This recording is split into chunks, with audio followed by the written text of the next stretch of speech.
Welcome back, everyone, to the Deep Dive. This time we're taking a look at something really interesting, a story that involves a potential alien encounter, ancient prophecies, and really what it means to be human, as a species. Wow, that's quite the intro. Yeah, well, that's what we're dealing with this time. It all starts with a place called Morris County, New Jersey, Okay. and it's December. Right. Seemingly normal night, like any other December night, Yeah. until people start noticing these strange lights in the sky. Oh, okay. As immediately, of course, people start speculating. Right. Drones, planes, some new kind of technology we don't know about. Like military? Yeah, possibly, but it quickly becomes clear that these lights are not anything anyone's ever seen before. Yeah. And they start moving in these very strange, very specific patterns. Oh, what kind of patterns are we talking? Well, we're talking triangles, hexagons, spirals, moving with this precision that is both captivating and a little bit unnerving, Yeah, I can see that. And all this is happening while at the same time, this story is just exploding on social media. Right. So you have this small town mystery all of a sudden becoming national news. Yeah, you see that all the time these days. Exactly. And then, of course, we have to bring in the global aspect to this story Okay. because, these lights, these formations, Mm-hmm. they weren't just limited to New Jersey. Really? No. They started popping up all over the world. Wow. That's Like- like a global phenomenon. It really was. And it wasn't just a visual spectacle either. It was actually impacting our infrastructure. What do you mean? Well, there were power grid disruptions Oh, wow. all over the world. So these lights were somehow Exactly. interfering. So you have this sense of vulnerability Uh-huh. on a global scale. Yeah, right. And right in the middle of all this, we have this journalist, Clara Reed. Cool. She's local, she's there in New Jersey. And she's skeptical, right? Yeah, that makes sense. I mean, Well- it sounds pretty far out there. Exactly. Yeah. She's dismissing all these reports, thinking it's mass hysteria or, people misinterpreting things. Mm-hmm. But then she sees the lights herself. Oh. And that's when everything changes for her. So what was it about what she saw that shifted her perspective? Like, was it just the lights themselves, or were there other factors? I think it was a combination of things. Okay. It was the shapes themselves, the way they Yeah. moved, Yeah. but it was also the silence. The silence. There's this eerie silence that accompanied these lights. Oh, so it's not like, No engine noise, no buzzing, Yeah. just silence. wow, that's pretty creepy. Yeah, and then there was this radio interference You interfere. that Clara picked up on. Okay. These patterns of static and these strange tones, almost musical. Oh, interesting. And they only appeared whenever the shapes were present. So it's like they were, what, messing with our communications or something? That's what it seemed like, yeah. Huh. And so that's when she thought, okay, there's got to be more to this. Exactly, yeah. So she starts digging deeper. She starts reaching out to experts, and that's how she ends up talking to Dr. Ravi Shah. Okay, and who's this? He's an astrophysicist, really brilliant guy, and he's been fascinated with the unexplained for a long time. So he's open-minded? Very much so. Okay, and what did he make of all this? Well, when he started analyzing Claire's recordings of the light formations, he noticed something really strange. What's that? He started seeing these recurring sequences, like prime numbers, Fibonacci spirals, even mathematical formulas encoded in the way these shapes were moving. Wow, so you're saying that these lights weren't just random, it's like they were trying to communicate something. Exactly, and not just communicate, but communicate something really complex, really intelligent. Yeah, that's fascinating. So the question then becomes, who is sending these messages? And what are they trying to tell us? Right.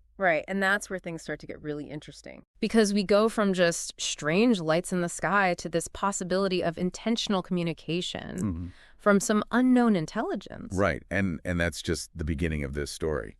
I can't wait to hear more. Oh, we've got a lot more to uncover, so stay with us. Well, when something like this happens, you're going to get a whole spectrum of reactions, right? Sense. Some folks, they're scared. They want to just hunker down, maybe even fight back. Yeah. Others, they're more curious. They see it as an opportunity to learn, to maybe even connect. Right.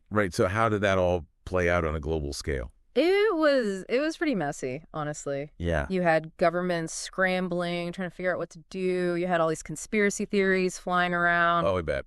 Yeah, it was a lot. And what about Clara, our intrepid journalist? Where does she fit into all this? So Clara, she's really in the thick of it now, right? She's not just observing anymore. Right. She becomes a key figure in this new organization that pops up. It's called the Unity Initiative. Okay, so what is this, like a global task force or something? Yeah, pretty much. What was their goal? Their goal was to try and understand the architects, figure out what their intentions were, and basically prepare humanity for whatever might come next. That's a tall order. Oh, yeah, for sure. So do they have any success? Well, they had some breakthroughs, for sure. Yeah. One of the big things they discovered was that the architects, they seemed to place a high value on balance. Balance. Yeah, like a balance between science and spirituality, progress and preservation, that kind of thing. Huh. That's interesting. And what makes you say that? Well, Dr. Shah and his team, they were able to decipher some of the complex messages that the messengers were transmitting. So they were actually able to understand what these lights were saying. To some extent, yeah, it wasn't like a direct translation or anything. Right. But they were able to pick up on certain themes, certain ideas that the architects seemed to be emphasizing. And balance was one of them?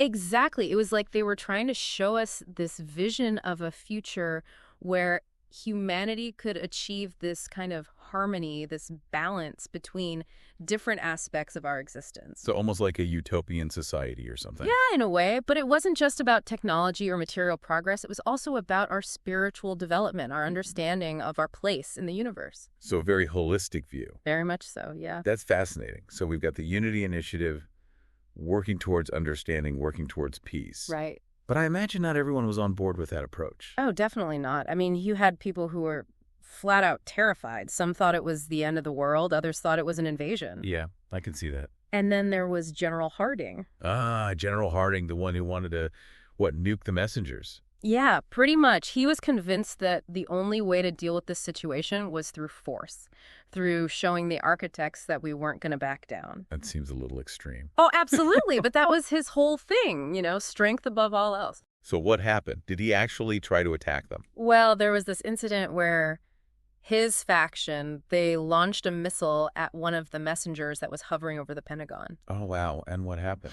Well, the messenger, it just vaporized the missile like it was nothing. What? Yeah, just a pulse of light, and the missile was gone. No explosion, no debris, just gone. That's incredible and terrifying. Yeah, it was a pretty clear demonstration of the kind of power we were dealing with. Right. And it was right after that the sphere appeared. The sphere. Yeah, I remember the sphere from the ancient prophecies. Oh, yeah, right. The big one, the architects themselves. Exactly. So they finally showed up in person, so to speak. Yeah, it was like the whole world just stopped and held its breath, waiting to see what would happen next. So what did happen next? Did they retaliate for the attack? No, not at all. In fact, one of the messengers descended into the Unity Initiative courtyard. Really? Yeah, and a shimmering doorway appeared. Like a portal or something. Yeah, exactly. And guess who got invited to step inside? Clara. You got it. Wow. What a moment. So she actually got to meet the architects face to face. Well, not exactly face to face. Right. But she did encounter one of them, a being of pure energy, incredible intelligence. And what did they say? They told her that they weren't here to conquer. They weren't here to destroy. They were creators, observers. They'd been watching humanity for a long time, and they presented her with a choice. A choice? Yeah, unity or isolation, progress or stagnation. They didn't say exactly what would happen either way. It's a kind of a choose-your-own-adventure situation. Yeah, exactly. And then they vanished, just like that. The sphere, the messengers, all gone, and they left behind this one message. You have chosen. Wow, what a cliffhanger. So what happened next? What did we choose? Well, it was a tense time, Nobody knew what was going to happen next. Yeah, I bet. I mean, did we choose right? Did we choose wrong? Nobody knew. The ultimate cliffhanger. Exactly. And then things started happening at those ancient sites, the places where the messengers had been most active. Okay, like where?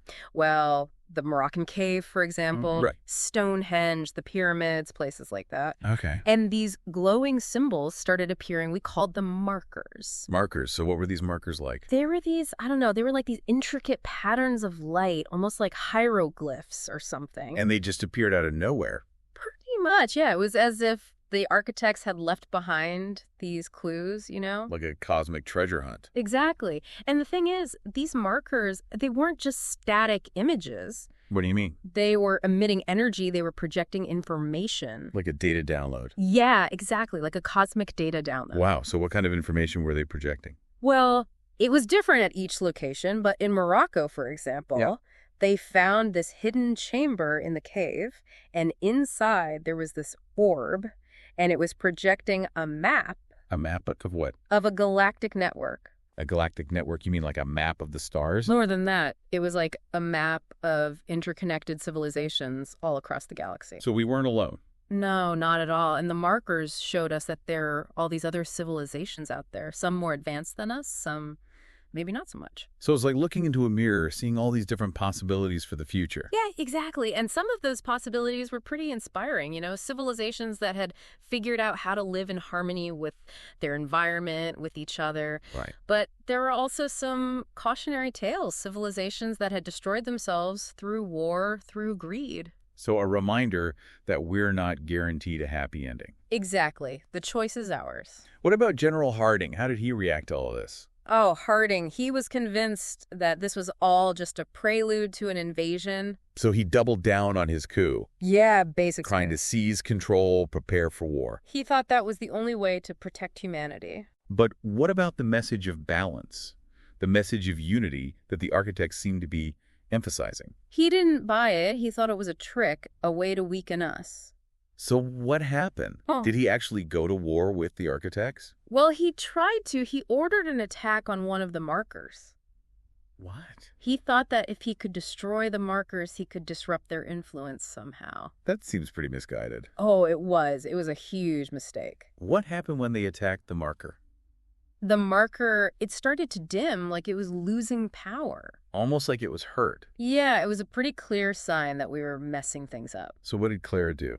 She knew she had to do something, so she used that orb, the one from the Moroccan cave, Yeah. and she managed to establish communication with the messengers. Wow, so she was actually able to talk to them. Well, not exactly talk. It was more like a transmission of thoughts or something. But she was able to get a message across. Yeah, she pleaded with them, told them that humanity wasn't all bad, that we wanted peace, that we wanted to learn.